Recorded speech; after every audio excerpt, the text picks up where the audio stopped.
Are we going? I had to aim the camera. Oh, boy. That looks pretty good.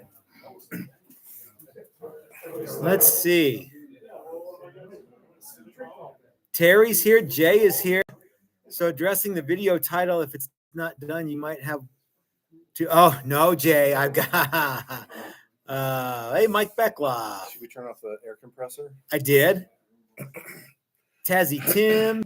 Dylan's here. Did you watch Dylan's video about calling out the haters? I watched some of it, yes. Butch is here and he's grilling.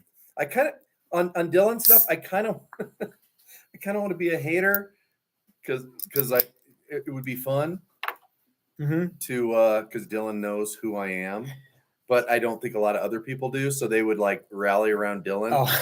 So there would be people that accost me, Dylan's friend, for giving him a hard time. If you have enough hate, comments, and you have enough haters, that I think generally you have more people. If they had 100 people that were watching you, and 2 of them hated you, you'd probably have at least 2 rabid fans that would, at least defend you. Yeah. And then you'd have, the other 96 would be people who are like, yeah, this dude's cool. I'm going to see what he's got. I'm going to go to that workshop. I'm going to buy that pickup. I'm going to, drink that beer. I'm going to do whatever it is. So float that bale. Yeah. Lift that barge. Yeah. And, so really, if you have enough haters, then you're doing good, and I don't like all the hate mail that I have gotten. I don't like look back at it fondly and go, oh, thank God. Yeah. Remember that one time? Yeah. That was fun. But I do think that if it weren't for, there's always butt heads on the internet. And while I don't understand what they're doing or why they're doing it or what they get out of it, generally speaking, my sincerest hope is that they go to some forum and go, Matt at Texas Toast doesn't know anything. And that somebody will go, well, I want to see for myself what this guy doesn't know. What he doesn't know. Yeah. And then, exactly okay. I don't know. Yeah. Well, I thought he actually did know something. Yeah. I kind of liked it. Yeah. Yeah. So speaking of things that we know a little bit about, today's topic is all the neck throughs that there are neck throughs all over the shop. and fortunately, I think we're there's light at the end of the neck through SG tunnel. Yes. And before we talk about that, let's talk about how ad-free rocks from Brian Duncan. Thank you, Brian. And Eric said, question mark. Yeah. So Eric, if you don't know, all of our live videos don't have any ads because I don't want to have these things be interrupted by an ad for whatever you are, whatever you're into, because we have no control over those ads. No. Yeah. No. I don't care if you wear adult diapers. Well, or buy insurance from some company that has I don't know. A duck or a rude woman or whatever. Yeah. So we thought, let's just do no ads on the live streams. And you know what? It's worked out great because you guys support us with super chats. And so it's a better community when we don't have to have ads and dumb stuff like that. And plus we don't have any corporate overlords. That's right. Which is a good thing.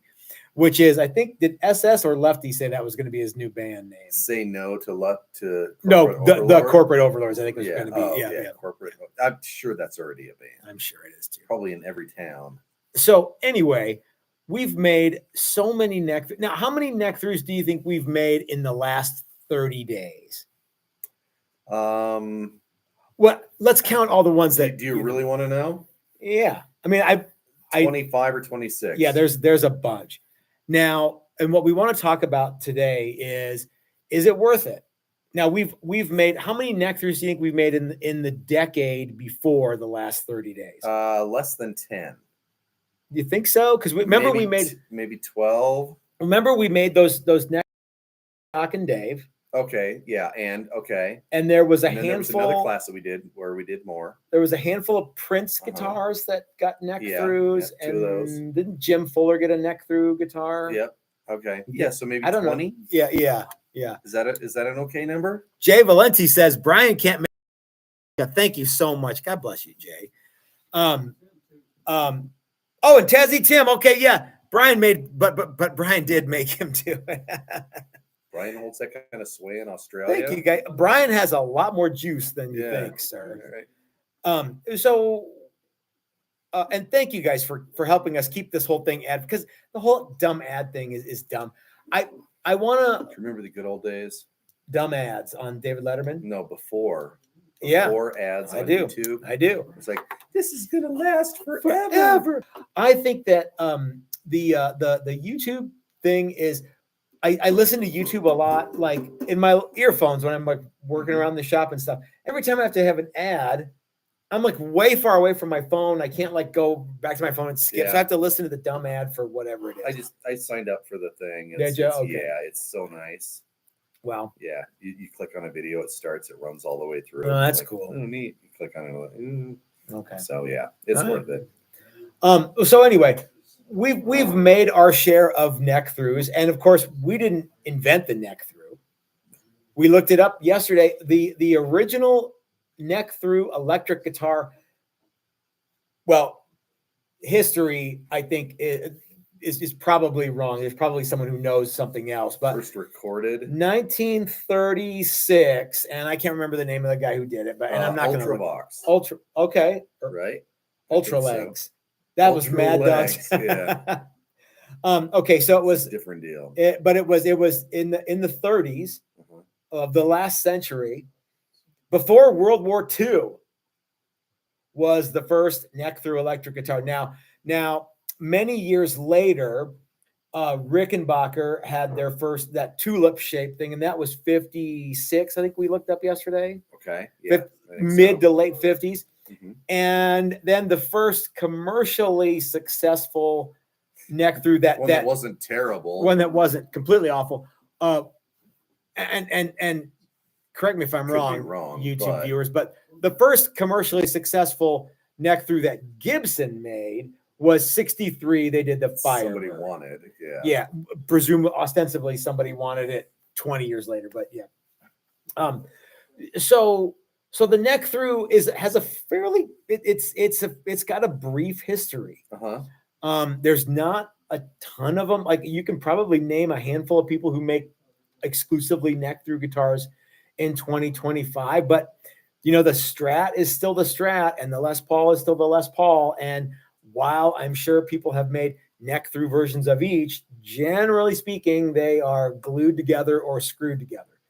So we have a unique perspective in that we've probably built as many neck throughs in the last 30 days as we have in the last decade. And it's less than 100 neck throughs, but we're getting close to probably 100 neck through guitars. Yes. Well, how about this? Over 50 neck through guitars. So, and I realize that's not 100, but yeah, I'm trying to be. I used to work for a guy, and I'm like, hey man, how many headstocks on Les Pauls have you fixed? Thousands. Well, I don't know that's start accurate, doing the math. It's like you're doing 6 a day. Yeah, six a day for every day. Yeah, every day. All right, that's cool.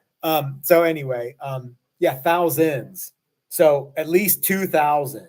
Well, yeah, and so I'm not trying to shine anybody on here, but we built a bunch of neck throughs. We have built a bunch of neck throughs. Yeah, more than your average bear. A bunch here recently. And the thing about building a bunch is you sort of get good at it. You sort of get good at it. Not even necessarily good at it. Exacting. They're all the same. That was the big deal with this was we want everybody's guitar to be basically the same guitar. Yeah. All the way through. Now, so what do you think are there any advantages to building neck through? Are there any disadvantages to building neck through? There's lots of disadvantages. It's more difficult to add a cool maple top to the whole thing. It's there's carving the top is more difficult. Yeah. the whole process, I kind of liken it to building acoustic guitars. You know, could we build acoustic guitars? Yeah. Are we jigged up to build acoustic guitars? Not right now. Yeah. No. Could we be? Sure. So there's some processes. Everything, a lot of the steps are backwards. Next, for example, things happen in different orders, and the way that we lay out some tools in the shop, if we built neck throughs all the time, there'd be a lot more tools in the middle of the room that you could swing things around. You were saying that yesterday, and I'm like, I wonder if we exclusively built neck through guitars, what would the shop, even same tools, but you're probably right, they would be laid out very differently. Yeah, they would be laid out differently. Yeah. And the funny thing is, you're carrying around this neck and body almost blank. 4 feet it's long. A stick. Yeah. It's a bat. It's a club. It's that thing. Yeah. And it's, and everything that you do to it is just sort of big and clumsy and in the way. And then you glue wings on it, it gets even bigger and more clumsy. Mike Beckloff, will be out here in August, says, no ads for me. That is good, Mike Beckloff. Thank you so much. Yeah. So these it's just this cricket bat that you're carrying around for several days, and then it ends up being a guitar. And then once it's a guitar, then it's okay. But until you actually cut out the body shape with the wings glued on, it's a little bit annoying. It's unwieldy. It is unwieldy. Yes. There's a bunch of questions coming in here. One from Brandon Kaminski. Doing great. Hope everyone's doing good. Texas Toast live video and some brews on the patio. Well, that's nice. That sounds like a fun thing. Hey, by the way, guys, if you are in the area, if you're in the Colorado area tomorrow, Odyssey Beer Works, the Great American Beer Works, is kicking off their 12th anniversary party. So tomorrow, our friend Jamm Jimmy is going to be celebrity chefing the burgers, dogs, and Jim makes quite possibly the best of lots of things, but like hot dogs is kind of like one of the things that I don't know if he loves to do it, but I know he likes to make dogs. You bringing your A game on the dogs tomorrow, Jim? He shook his head like, yep. He's Polish, so yeah. We are. He's a Polak. That's right. So anyway, so there's gonna be stuff going on all weekend. Is that right? Yes, it is. Okay, so Friday night, Saturday there's gonna be bands. Sunday, a bunch of hangover people hanging out and doing hair of the dog shots, So it's gonna be a lot of fun if you're in the neighborhood. If you love there are people coming from all over the world to go to this. Everyone's there. Yeah. There's people from like 5 different states here in this room right now who are going to be there. Yep. There are people from different continents, different countries. Like every continent is going to be represented at Odyssey Beer Works' 12th anniversary thing. So anyway. Yep. And some new TTG shirts. There you go. So the idea that does the Pope shit in the woods? Well, we have a new Pope. And he's from Chicago. Does the Pope pee behind the stadium? I don't know. I think he does. I think he has. I don't know the answer to that. But before we get too irreverent, let's see what else is going on. Butch wants to know a whole new Pope joke thing. I don't know that's cool. Butch Landry says, what color is right behind Chris? Looks greenish, whitish. So what color is that? That's a 1954 Cadillac color. I believe it might be called Platinum. Imperial Platinum? Yeah, sure. Platinum Imperial. I can't remember. I'll have to look it up again. It's either Imperial Platinum or Platinum Imperial. Yep. Let's see. Boy, lots of people talking about other stuff. Somebody wants to know what's behind me, and that is this guy here. Now, my very, very good friend Mike Sleva and aesthetic director at Texas Toast Guitars says this is the new Hustler model. Now, there are 4 contenders for the new Hustler model. Mike says it should be this one. Okay. What do you think, Chris? I'm waiting until they're all completed before I make That's a final probably judgment. good. I've slowly watched these things happen, and yeah, I don't want certain things to cloud my opinion of the finished product. You know what I decided I can't do? I can't build something that looks like a fender. I just can't do it. I like not like I won't do it. I'm incapable of doing it. Yeah. So anyway, yeah, they do all have, I would say, more Gibson-y flavor to them. Yeah, flavor than Fender flavor. Doug says no ads for me. Brian's gonna let me sing. Brian, okay, so Brian and Doug are going to start a band. That's all you need to know. Doug Santaniello. That's right. Yeah. Rockers to Rocker says, now I like the Hustler model. Okay, cool. You know all the chords, Brian? I know all the chords. To me and Guitar George. I'm not sure Brian knows all the chords, but If yeah. I don't, I'll make them up. Yeah. House of the Rising Sun. That's all you need. All you need to know. And Mark, yes, it is getting a Jazzmaster trem. That's absolutely right. I know all the chords I need to know. Let's see. The other next to it is the best. Great name. So this one here is, that's right. This one is another one that is in the running for the new Hustler design. What do you think of this one, Chris? It doesn't look very Fendery at all. No, it doesn't. You think the inlay a little bit of changes it? Yeah. No, I don't think so. Because I don't typically look at inlay or fretboard material or stuff like that. Yeah, no, it's neck construction. If you guys could have seen all of the people say, like, it looks like an Iceman, it looks like an RD, it looks like an Explorer, it looks like blah blah blah. I get it. They're all wrong. Well, no, they're not. But they might not be right for the reasons that they think. Okay. So, like, when I designed all these guitars, you remember there was a big there's sheets of paper all over the place, and there was just center lines, and then I started kind of drawing and going, and that's why we want. But let's get back to our neck through construction. Okay. You'll notice that none of those guitars are neck through. Correct. They could have been. They could have just as easily been neck sure. through. In fact, they have exactly the right. We could have used exactly the SG. Mm-hmm. We could make this a Hustler guitar. We won't, but we could. So, there are some disadvantages, but what advantages do you think that it has, and are they perceived or are they real? And before you answer, Dan Andrade sent us some bucks and says, "I'll sit and drink a beer in honor of Odyssey." Well, thank you so much, Dan. That is very kind of you. And I know the guys were wishing that you could be here for that. So, Searching for Tone says, "How far are you guys from Loveland? I was stationed there for 2 weeks in 2020 for a huge wildfire." Well, Searching for Tone, we're like, depending on how much traffic there is, 45 minutes. Yeah. Okay. All right. Yeah. Eric, there are two other Hustler things that you guys are going to see here very soon, and we'll see which one we land on. Okay, Chris, I'm sorry. What were you?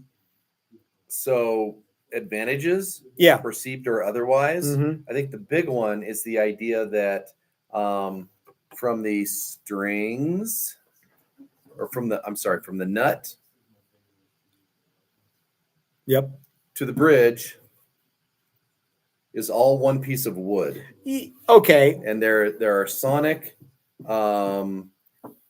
things that happen there. The whole idea of, bolt in, glue in, necks, neck pocket tightness, paint finish, raw wood, all of that disappears with this construction. Is it a thing? I don't know. So you and I have made a number of set neck guitars, a number of bolt-on neck guitars, screw-together guitars, and a bunch of. I cannot hear a single difference at all. No, I can't either. Between neck through and anything else, frankly. No. Now, my ears are probably shot from, being around machines all the time and that kind of thing. Gunfire. Yeah, I mean, I just don't. A lot of that stuff. Yeah.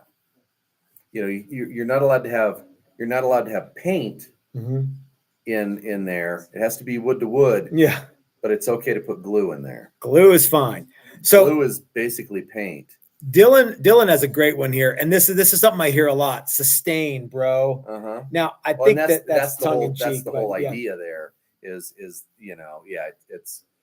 all the guitar that counts is all one piece of wood or two pieces of wood or 18 pieces of wood glued together. That kind of an idea. Well, all right. So and there's a bunch of people now talking about tone wood and sustain and this, that, and the other. What do you think, like, as a surf guitar man, you play a lot of what, 16th notes? I heard you play 1/64th note one time. Yeah. But yeah, 8th and 16th notes. It's really fast. Yeah. I don't know what they are. But sustain is not something that you're like, oh man, I got to have more sustain. No, actually, I think one of the reasons, certain guitars are I've heard the phrase plinky, and plinky guitars work for surf music. I also don't think that those guitars are plinky. I think that's just the way that people perceive them. I think that people use the term sustain, and it's like, oh yeah, I want that. Well, why do you want that? I don't know. What sort of music do you play? Yeah. Are you Carlos Santana? Because if you are, then you want that. But frankly, even pianos have a pedal specifically for sustain. Pianos have crazy huge strings, and you bang them, and they go. Yeah. Well, it has a pedal that will make it do that more. But nobody plays like that. That just sounds like garbled mud if you use that pedal too much. Thunder says, can you have a slimmer transition from neck to body with a neck through? All right, now we're getting somewhere. Yeah. Let's put a pin in that while we take some advantages. And Tazzy Tim sent us a super chat and says, there is only a certain amount of body shapes you can design before someone says it looks like something. I find my customers prefer. You're absolutely right, that's Tim. The thing is I think it's real easy to go, well, that looks like something, because a lot of it's already been done. Yeah. And instead of saying that, say, oh, that looks cool. I like it. Yeah. But you don't have to, it's not a contest. We don't need to know. Yeah. Yeah. Oh, you know that horn looks like we know. And if we did another horn that looks like we know. Yeah. We don't need to know that. So Pete's Drunk says more sustain and more cowbell. More cowbell. Notice I didn't say Pete Strunk. Yeah.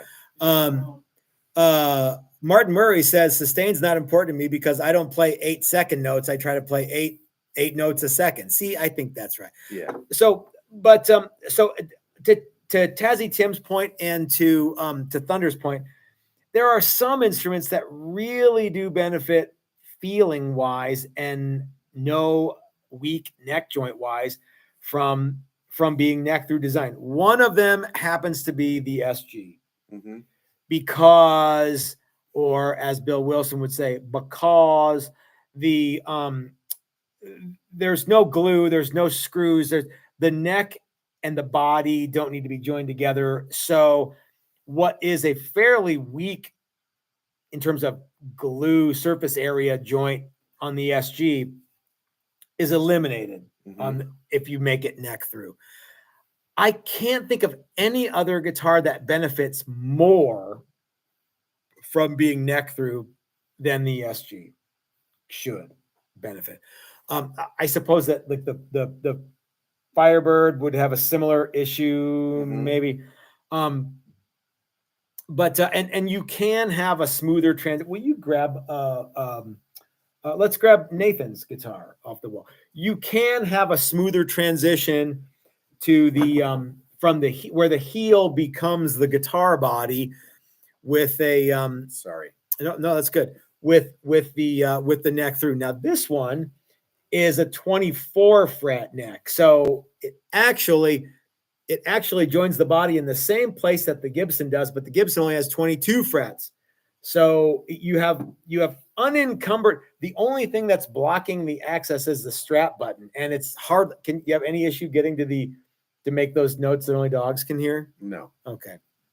I think the Explorer would be great. Brian says he thinks, okay, Brian, the Explorer has another one of those neck joints that's really, really little. Thunder says the neck through SG is exactly what I was thinking. Yeah, man, it's the Flying V. Okay, the Flying V, perhaps.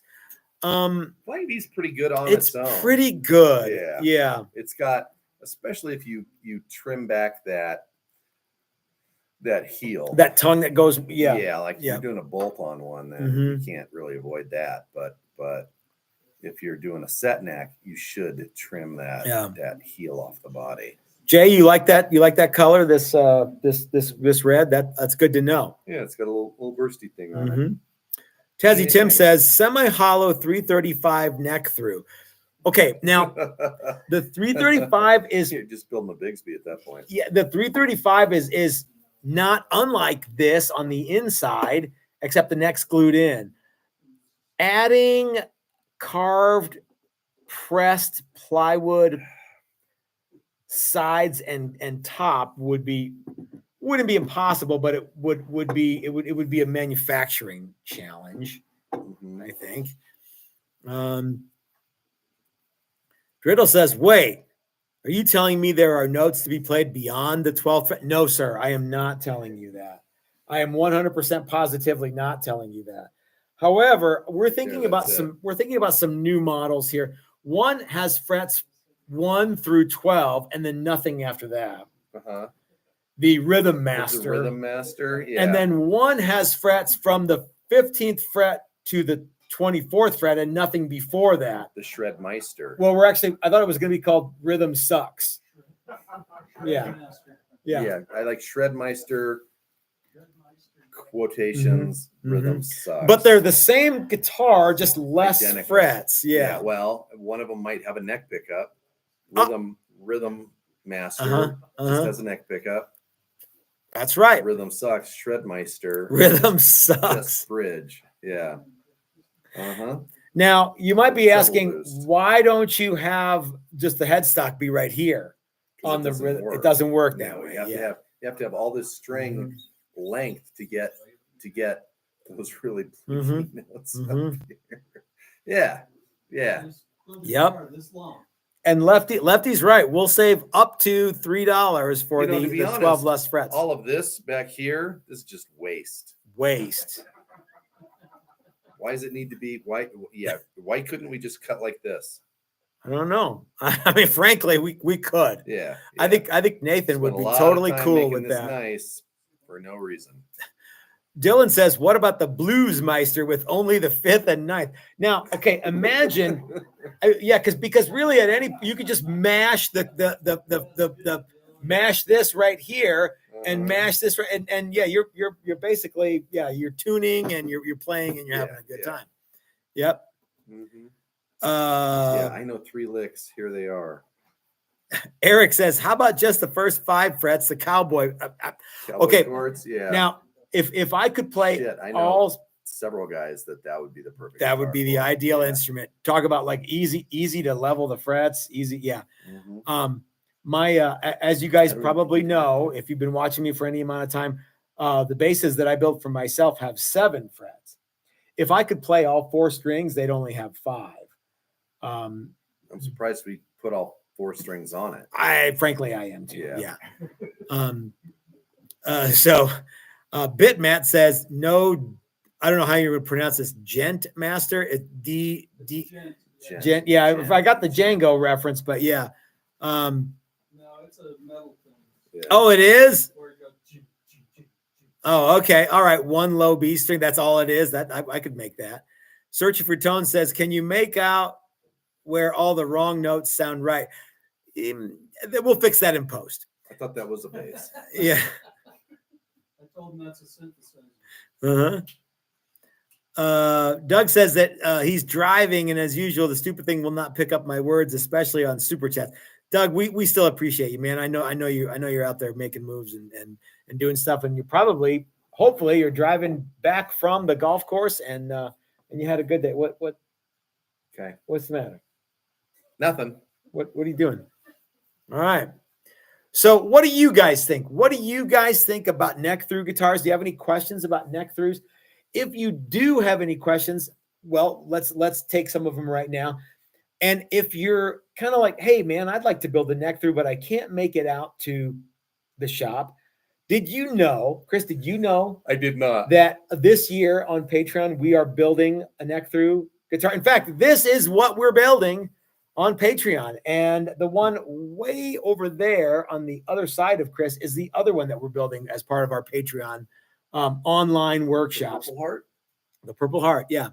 So if you want to become a Patreon member and you're like, what do I get if I'm a Patreon member? Well, in 2025, what you get is our online neck through workshop.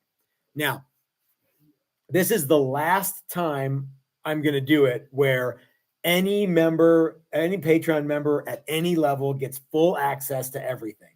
So right now, if you join up for even $1, you cheap bastard, you get everything. Okay. So now next time it's going to be, I'm not going to give everything away for $1, but as of right now, you could, if you're a really, really cheap bastard, you could wait until I got all the way done, sign up for a month and watch everything and then quit. But that's the way I do it. But you would, you're going to have to sleep at night somehow. And that's a lame way to go. But anyway, you can follow us along and we have there's so much video content. There have been like 3 or 4 live Q&A sessions after we do videos and things. So you have unlimited access to all those videos. You can watch them whenever you want. And they're super cool. So let's see. Curtis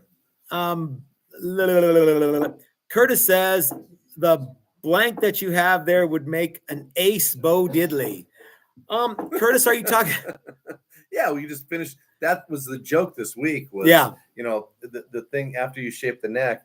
Basically, this guitar is ready for wings to be glued on, and at that point, it's just a square guitar or not. Yeah, yeah. It looks, and that's a joke. We could be done right now.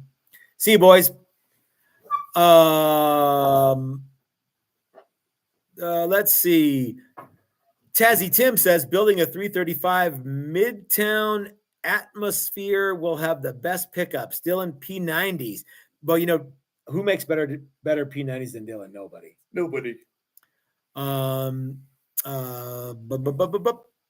I'm looking for Dan Andrada says, hate to say I agree with you, Matt, but the SG is the only one true and holy neck through. P.S. I'm one of those cheap bastards. Dan, you're not a cheap bastard.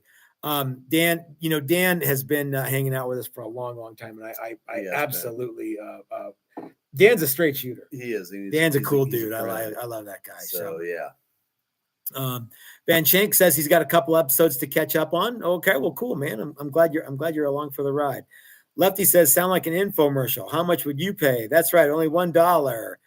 Well, Lefty, I get, this isn't a charity. This is a business still. So yeah, as soon as UNICEF gets in the guitar building business, maybe then we'll have something. But yeah.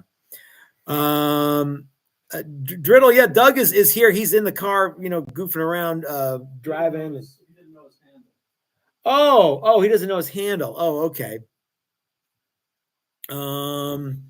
So anyway, we've got a half hour to talk about anything we want. What do you okay. In the last 2 weeks, we've built a boatload of SG neck throughs with guys who have built stuff, who built lots of stuff, have built nothing. What challenges do you think they had with? Well, I think, and I think we've talked about this with some of the guys in the class, is the unwieldiness of these guitars through the manufacturing process. And, you have a body or you have a neck. Yeah. And everything's this to this. And as soon as you put it all together and everything you do is this big, long thing, and then you put an angle on it so that really, I think you can see this, it doesn't sit flat anymore. So there's an issue there. Hold on, wait. Move your hand. Woo! Yeah.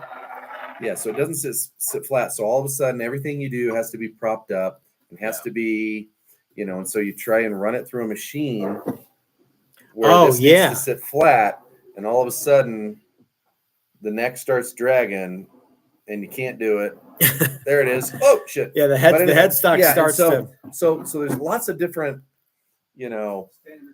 machining stuff, and templates don't fit, and you have to raise stuff off, and it's a completely different guitar than even the most complicated set neck, carved top or whatever, because all those pieces are separate until right near the end, and then you put them together. Well, and the first thing that you do is establish the neck angle. And if you get it wrong, everything is gonna suck. Everything is gonna fall apart after that. And there's a whole bunch of ways and steps and things that you need to do to do that.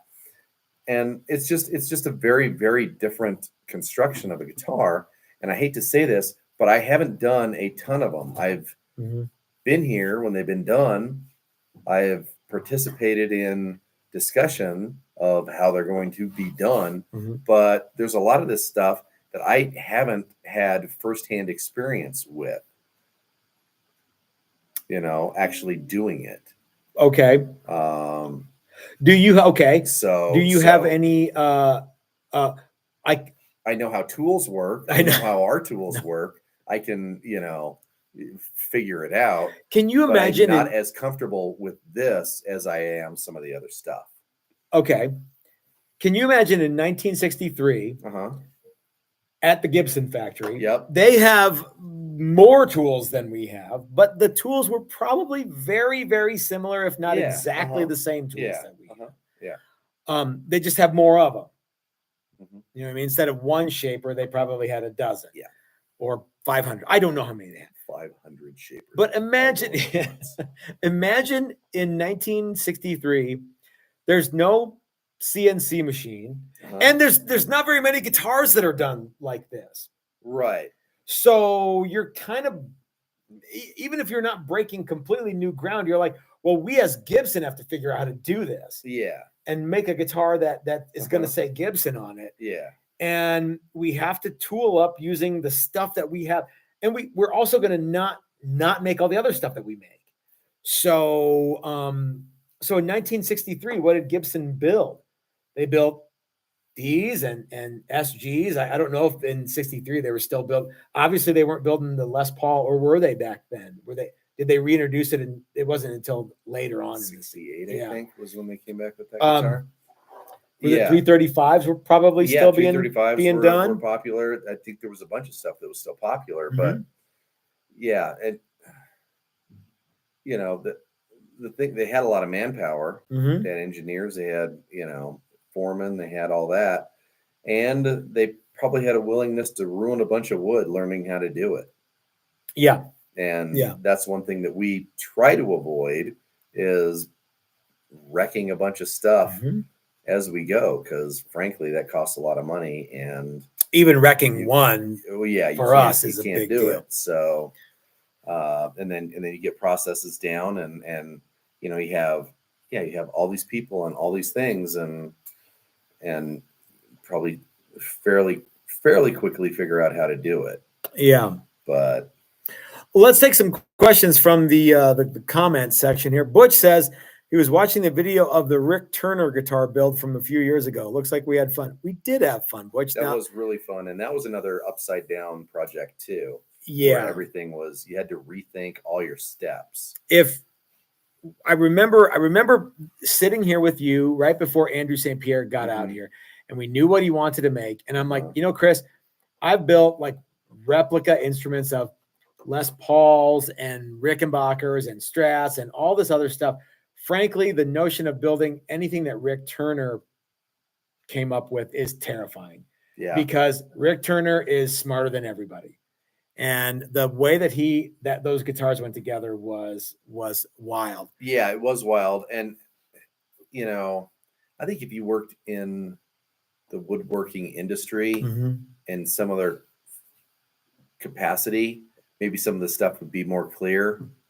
as far as the way you do it. Well, and we had to use the tools that we Machining, had. Well, yeah. that was the other thing too. Yeah. And, but yeah, just figuring out processes to get where you want to go with the tools that you have is sometimes fun. And one of my favorite parts of that whole Andrew St. Pierre thing was building jigs to do all this stuff, you know? Yeah. You build a jig, you spend a bunch of time on the jig, and then the actual guitar, the wood goes through easily and nicely. And you're like, yeah, that worked pretty good.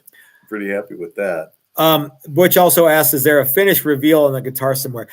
Yeah, there is, Butch. Though I don't know. Oh, on those guitars? On the Model 1. Now, yeah, okay. So we did all the woodwork, and then he left. He took Yeah. one, and I think did the finish, and I did the finish on the other one. And there is a video of that. I want not that we shot, that he shot. Okay. Finished guitar, and it's pretty neat. You know what? It looks like a Rick Turner guitar. Now, okay, here's it doesn't. And this is going to make more sense here in a second. There is a reveal on the Rick Turner style guitar that we built, the guitars that we built with Andrew St. Pierre. One of the proudest achievements that I have from that week is not just doing something that came pretty close, but Rick Turner himself said, "Hey, those look pretty good." Rick Turner found out that we were doing it, and he's like, "Hey, that's cool." He didn't, he wasn't like, "Oh," because we weren't trying to like. First of all, he's Rick Turner. Yeah, he knows exactly. He's not nothing to prove. Yeah, I bought his guitars. He didn't buy mine. Like he doesn't. So yeah, he has nothing to prove to anybody. Right. People have later, since he has passed, we've gotten some weird emails from people, and I'm like, I have nothing but respect for Rick Turner. Yeah. I'm not planning on building any of these. I just wanted to see, as a guitar maker, I wanted to learn maybe what I could learn about Rick Turner by building a guitar kind of like he made. That was we were never intended to make a counterfeit Rick Turner Step guitar. on Rick Turner's toes. No. And are better than his model. No, that was never the intention.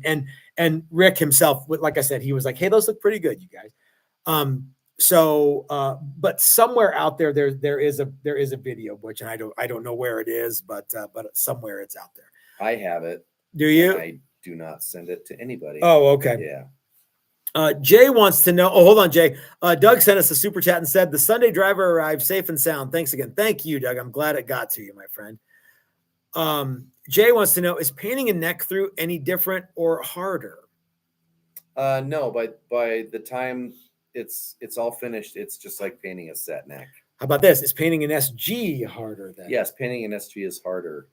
There are more nooks and crannies in which to get too much paint or not enough paint.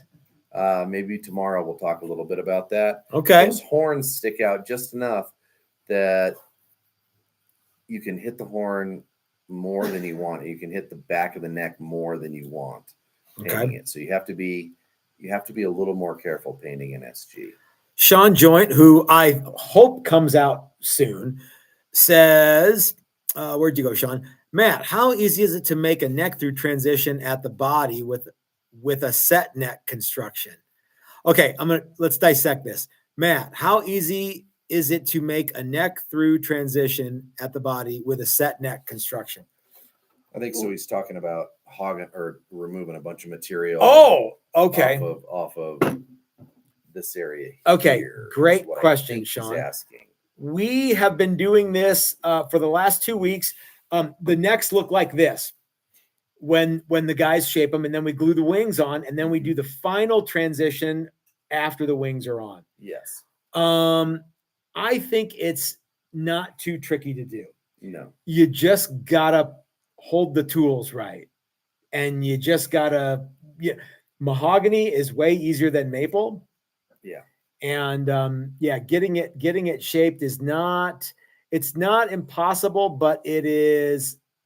How about this? Your patience will be rewarded. Yeah. So what I think he's asking though is, how do you make a set neck look like a neck through, which is different? And I think the answer to that is our deep set neck tenon, where it goes all the way back to the bridge humbucker, and then you can hog out anything and everything. Hey Brian, will you grab that other Hustler, the littler one? Because that has kind of a that almost that kind of neck. You'd have to. So Sean, one of the things you have to do is you have to make sure that your neck is not set in too much, because if you start grinding into the cavity, if you start grinding into the cavity, you'll see that you'll start to see weird lines. This one though has the neck is actually it's not too far from this is a set neck guitar, but I blended it in like you would for a neck through, kind of. Now it's still pretty beefy right through there because this is a 1 3/4 inch thick body, but you get the idea. The problem with doing this is you get all these weird. The glue lines are kind of every which way, and they're not even. And this one was pretty easy here. Okay. This one here was really tricky. And there's kind of a bump that I'm not super happy about. That would not be an issue if this were a set neck. If this were a neck through. So that one's, you can see kind of, can you see that, Sean? I hope that's right there. Yeah. I hope that's clear as mud. So yeah, I've only did one of these with this style neck joint, and I the other. Thank you, Brian. Yep. And all the other ones are not like that. So I think on Jim's Prostitute, on his SG, I think that one has the deep. It does, neck tenon. Well, he's got two. Well, he does, but his purple one, his original one, the neck goes all the way back to the bridge pickup. And then you can shape. It's almost neck through at that point. Yeah, at that point, it absolutely is. Yeah, and then you can grind a whole bunch of stuff away. But there's things that happen with that as well. Yeah. So, Tazzy Tim asks, "Do you have a video on building a deadhead sander? I need to build one." First of all, Tim, yes, you do need to build one. Second of all, there are 2 or 3 videos on our channel about the deadhead sander. Yeah. I don't know that there's any like how we did it, but I think you could reverse engineer what we did based on. In fact, Jonas Guitars did a video where he figured out how to do. He turned his Grizzly into a deadhead style. Now remember, our deadhead sander is not a true deadhead sander. Correct. It's just got a funky shaped platen on it. Yeah. And I think that's a pretty easy thing to do. Building a real deadhead sander with just a drive wheel and a deadhead platen would be a completely different thing altogether. But if you have a long enough horizontal a horizontal sander, and you can figure out a way to construct a platen that's shaped kind of how your neck is going to be shaped, then it's a pretty straightforward thing. And I made ours out of plywood, and I bought some. Our platen material is that stick-on graphite stuff. Oh yeah, the where the belt rides. Yeah. So we spent a fair amount of time discussing and angleizing and figuring out exactly how to make it. It's and remember the sander that we used for ours. I mean, it's slightly shorter than that, so that you can move it back and forth. But I've done some slightly shorter necks, and they're harder on that because they don't fit that long platen, that long flat spot on there quite as well. So as you're absolutely right, Chris. Some of the like the Owens brothers ones, they're like, do these even go shorter? Yeah, they're shorter, and it's actually quite difficult to do, which is why I shan't build another. The sander that we started with is from the 50s. Yeah, I think it's got a 52 or a 54 date on it, maybe 56. They don't make it anymore. No. And so we're like, not designed to do that. We have the original owner's manual to it. It was designed to make trim. Yeah.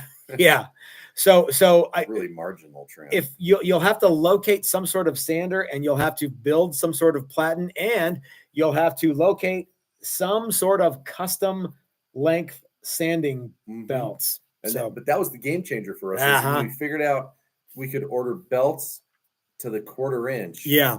It was like, oh, okay. Yep. And we figured out, well, we have more than a 1/4 inch of adjustment on this thing. If we do this, we can just order some belts and figure out the rest when they get here. Yeah. So, and that's kind of what we did. 3J Music, who has one of our neck throughs and one of our set necks, says, what do you guys prefer making? Neck through, bolt on, or set neck? Well, so what do you, if you could make anything, what would you prefer to do? I like set necks, I like bolt-ons, I like neck throughs in that order. In that order? Yeah. Yeah. I'd be fine with making any of it. The set neck and bolt-on are basically the same thing up until time of attachment. Yeah. This is completely different. You have to think about it completely different from the beginning of the project to the end, or until, well, not till the end, till 3/4 of the way, and then it becomes the same as everything else. I think right now I would prefer to do exactly what you said, Chris, but I'm going to put neck through and bolt on in this. Like I like them and dislike them both equally. Yeah. I prefer to do set neck. I think that, them both. well, no, I like them both. I love them and hate them equally. There's nothing about the set neck that I don't love. Yeah. Yeah. And I think that's just because of who I am and what I have done in my life. And yeah, when I listen to people, oh, hey, you make guitars? Yeah. Do you do any set necks? Like it's some sort of magic thing? Yeah, of course we do. So, yeah. Somebody else asked a good question.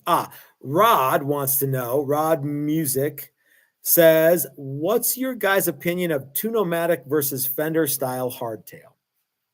Let's do this in a couple. What do you think of the bridge, and what do you think of it on a bolt-on neck guitar? A Tune-O-Matic versus a Fender style. Yes, on a bolt-on guitar with bolt-on construction. Let's okay. So let me give you some more. Okay. Let's talk about Tune-O-Matic versus Fender hardtail. Okay.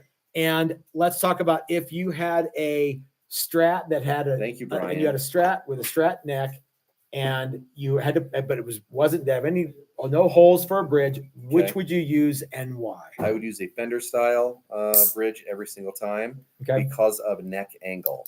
Okay. I actually think that a Fender style guitar with a recessed Tune-O-Matic looks cool. It does look cool. You have to figure out how to terminate the strings. Generally, that's some sort of through body, something or another, but I like the way that looks. Sure. Okay. So what do you think about Tune-O-Matic versus Fender hardtail? You use your Hipshot or whatever. What do I think? So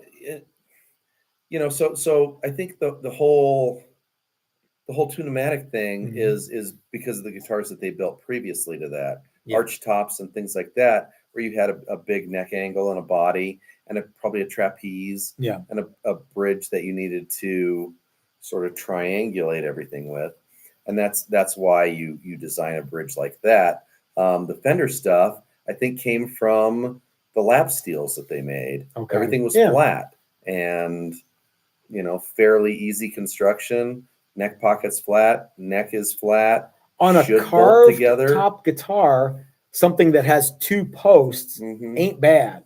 Correct. Yeah. If you want to screw a flat plate to an archtop guitar, you need to make a flat spot for that bridge. But like I was talking with the guys today, drilling 4 almost half-inch holes in your guitar top is a little bit like, oh, geez. And if you get them off at all, the bridge won't fit, and the Tune-O-Matic or the hardtail won't fit. Lots of Gibsons that are that way, and they didn't slot the bridge until the guitar or until the bridge was installed. And if it's a neck through, you're kind of screwed. And if it's a neck through, if it's a set neck or neck through, well, really anything, fix it, hopefully, or there's ways to fix it. But I mean, it's I see the reason for both, Fender style and Gibson style, and I think so much of this stuff is based on things they did before, and the idea of a Firebird. You look at all the stuff that Gibson built up until the up through the Les Paul, and all of a sudden they said, "Hey, let's build some crazy guitars. Let's build a Flying V and an Explorer and a Modern and an SG." Yeah. Okay, and then an SG, and okay, and then it was like, oh well, let's we need something even more modern. Let's do a Firebird. Mm-hmm. If you look at the original Firebird and a Jazzmaster, and kind of flipped around and stuff, they bear a striking resemblance to each other. There's a lot of stuff going on, but it's completely different than everything else they built. Yeah. But before that, everything they built sort of followed this trajectory to that point, and why does the Les Paul look like it does? Because that's the way they did stuff before that, They're like, it's no big deal. Oh, carve a top, 3 or 4 different angles. Sure, what the hell? Ain't no thing. Compared to we a know jazz how to box. do that. Yeah.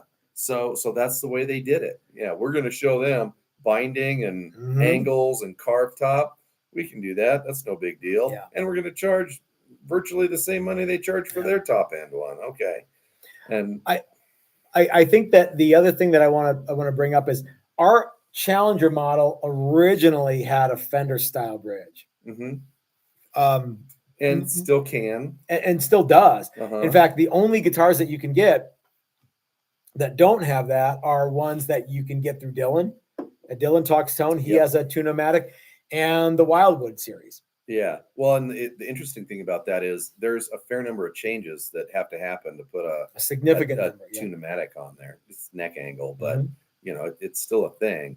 And and pickup height and stuff like that all changes too. Compared to a Tune-O-Matic, the Fender style hardtail bridge has a gigantic amount of adjustment.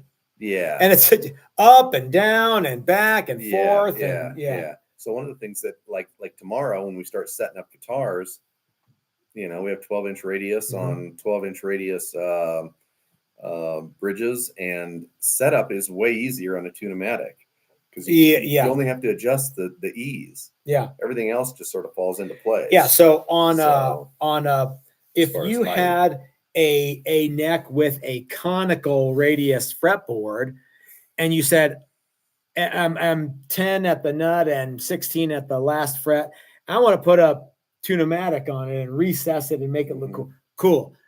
Well, your Tune-O-Matic is a 12-inch radius saddle heights, and you've got 14 or 16 here, 18, 20 more. You're gonna have to notch those saddles to get them to play right, to do what you want it to do. And if you have one string that's too low on a Tune-O-Matic, you need to either replace the saddle or raise everything up and lower the 5 other strings.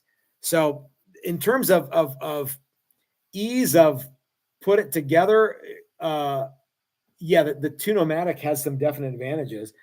But when it comes time to fix something that's not exactly 100% right, the Tune-O-Matic is not a dream to work with. It is truly. It's made for 12-inch radius, and if the saddles are notched, great. If you need to make them slightly deeper, okay, but you can't go hacking on it and expect it to work, right? Yeah. So, okay. Rod says, why do you think we never see flat radius on guitars other than classicals? Well, Rod, maybe you haven't seen our video about where we did exactly that. I love that guitar, by the way. That was super fun. We call that the Infinity Radius, and it was. We're about to run out of time here, and I want you guys to go over and hang out with Dylan and his lovely wife Leslie and hang out with them. We're all going to go get a drink, but Infinity Radius, is there no downside at all to that? I saw none. Yeah. The only thing that is like the only downside is people thought, oh, this is wrong. I could use it for slide, I guess. You certainly couldn't play it. Yeah. Slide. Yeah. Oh, this would be good for slide. You just played it for 30 minutes. All your licks, everything you know. Yeah. Yeah. You can bend for days. I actually broke strings on that guitar. Trying to get the fret out. like reached over the top and just started pushing. Yeah. Until they broke. The flatter the radius, I can't think of any downside at all. Someone is going to parrot the Warmoth website and go, it's easier for making chords. I guess you've never seen 2-year-old Korean kids play chords on those great big classical guitars because they somehow managed to do it. Look what my hands can do. Yeah. Do all this movement. Yeah. Yep. So anyway, that's an old hand. We've done a bunch of stuff with the flat radius and it is cool. So a lot of people are wondering how their icons are coming. Guys, we got pickups from Dylan on Monday, yeah. And we are right in the middle of a workshop. Your guitars are ready for pickups and they're ready to ship. As soon as they are out the door, you will be updated with tracking information, etc. So anyway, guys, we will see you for the reveal tomorrow at 5. Unless we go earlier, I will let you know. And have a great night, everybody. We'll talk to you next time.